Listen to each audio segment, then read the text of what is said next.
I'm here with Crystal, the Marketing and Events Coordinator of the Yellow Springs Chamber of Commerce. And Crystal, you do a great job of using social networking in promoting Yellow Springs. And what are some of the things that you use?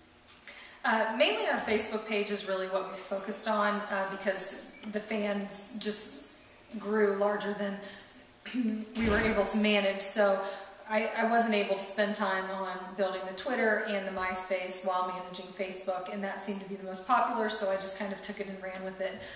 I don't focus on one certain thing, and I encourage interaction with the fans, so that's really what has developed the page, is that interaction with the fans, allowing them to talk about what they love about Yellow Springs, what's going on, personal stories about being here, and so that interaction is really what has allowed the Facebook page to grow and for them to see their presence on the internet. Approximately how many Facebook fans do you have on your page right now?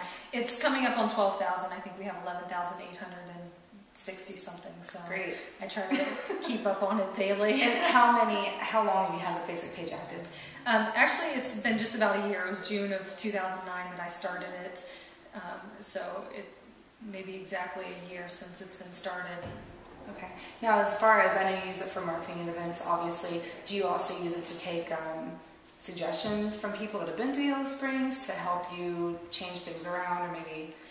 Yes, but not asking out flat right. Directly. I'll just ask, I'll post an event and have people tell their stories about coming here and what they would recommend for other people, and then I can take that information and use it as necessary. But we have a survey monkey that we can use to target specific audience, so it's not like I use the Facebook page for that. That's more of just visitors and interaction that way. Now, can you think of somebody that's commented on your Facebook page, like the farthest away of somebody that you've had that's visited here?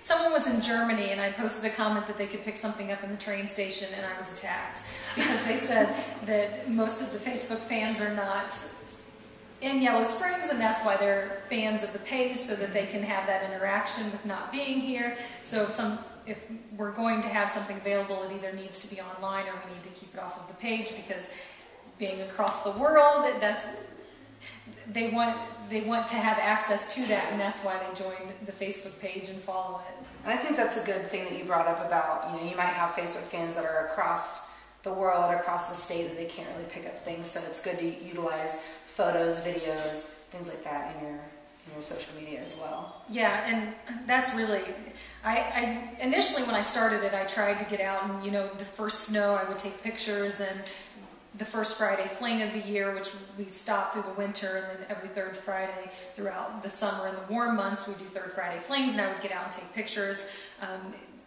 With Street Fair and being a little bit busier now, I ask the fans to post those things. So people that are out in the community and can come to those events, I ask them to post it. So that's been helpful, and not having to keep that up myself.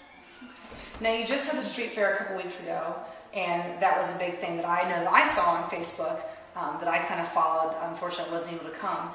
But what is your next big event that you have coming up in Yellow Springs? It's the next Street Fair, October 9th. We do it twice a year. It's the second Saturday in June and October. So we've already started the planning for October 9th, and hopefully it won't rain like it did this year, or like it did for June, and we'll get a good turnout, and we look forward to it, and I'll count down the days just like I did for June.